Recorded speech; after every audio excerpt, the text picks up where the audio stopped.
First question को हम लोग देखते हैं और इसका सॉल्यूशन करने की कोशिश करते हैं। कह रहा है कि if a by B plus B by A is equal to 2 then a by b whole tending to power 10 minus b by a whole tending to power 10 is equal to option A में है 2 tending to power 10 minus 1 divided by 2 tending to power 10।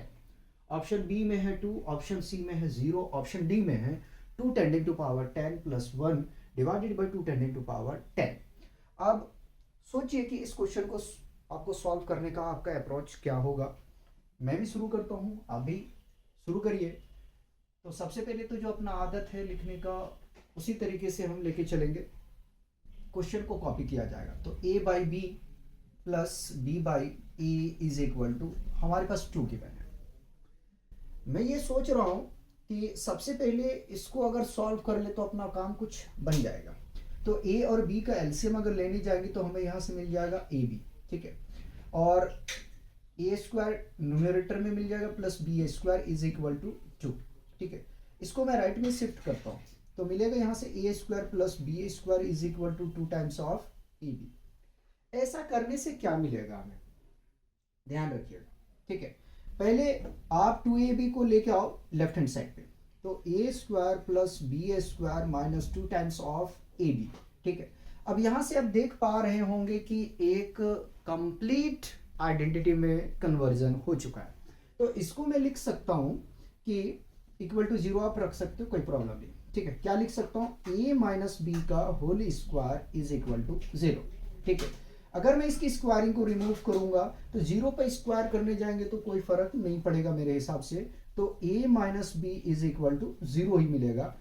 हम further इसको लिख सकते हैं a is equal to B. मतलब क्या, इससे हमें पता चला कि जो a है वो b के इक्वल है, और इसको हम और कह सकते हैं कि जो b है वो a के इक्वल में है, ठीक है। यहां तक मेरे हिसाब से कोई प्रॉब्लम नहीं आना चाहिए। नाउ आगे में मूव करते हैं। a by B is equal to 1 में लिख सकता हूं क्या, ठीक है।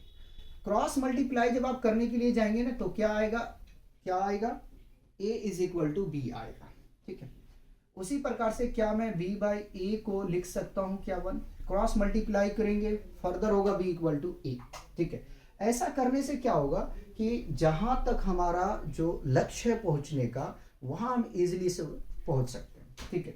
नाउ तो a बाई बी का पावर है 10 माइनस b बाई ए का पावर है 10, ठीक है, equal to a by B का वैल्यू रख दो 1 का पावर 10 माइनस 1 का पावर 10 आ जाएगा।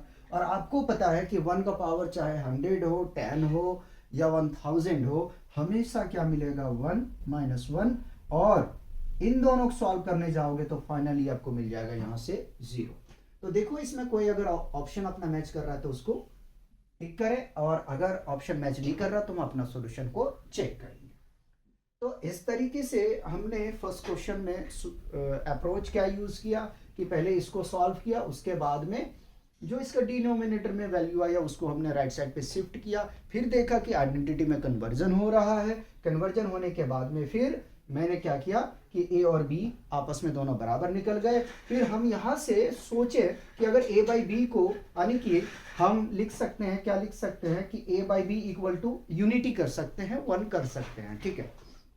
ऐसा करने से क्या होगा, यही रिजल्ट आ रहा है।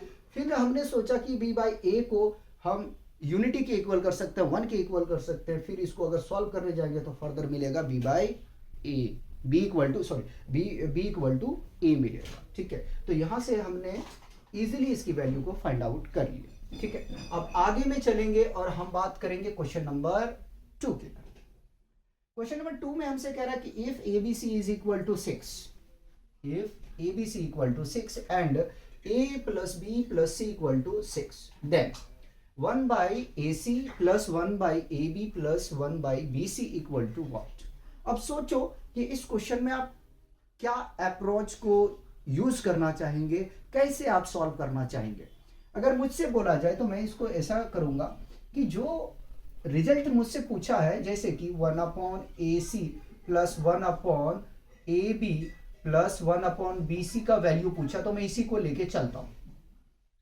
और अगर मैं इसका एलसीएम लूं तो एलसीएम यार देखो क्या आएगा, ए बी सी आएगा, ठीक है। एलसीएम क्या आएगा, ए बी सी आएगा, ठीक है।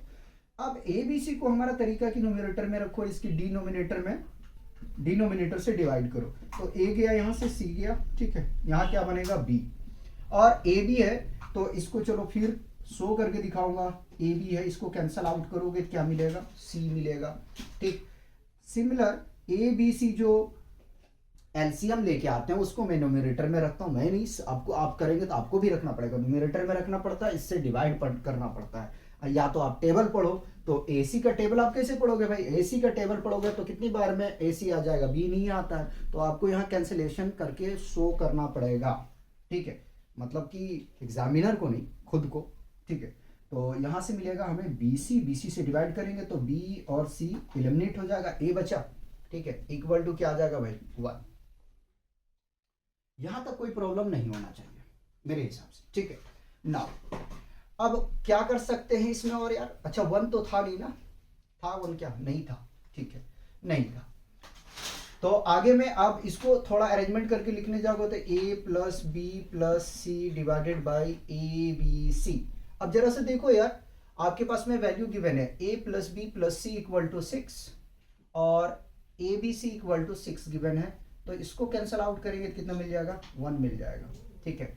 तो क्वेश्चन जो होता है ना यार, उतना टफ नहीं होता फाउंडेशन का, आपके ऊपर डिपेंड करता है कि आप कैसे सॉल्व कर रहे हो। सबसे पहले इसको आप कॉपी करेंगे, फिर हम नेक्स्ट क्वेश्चन का सॉल्यूशन देखेंगे।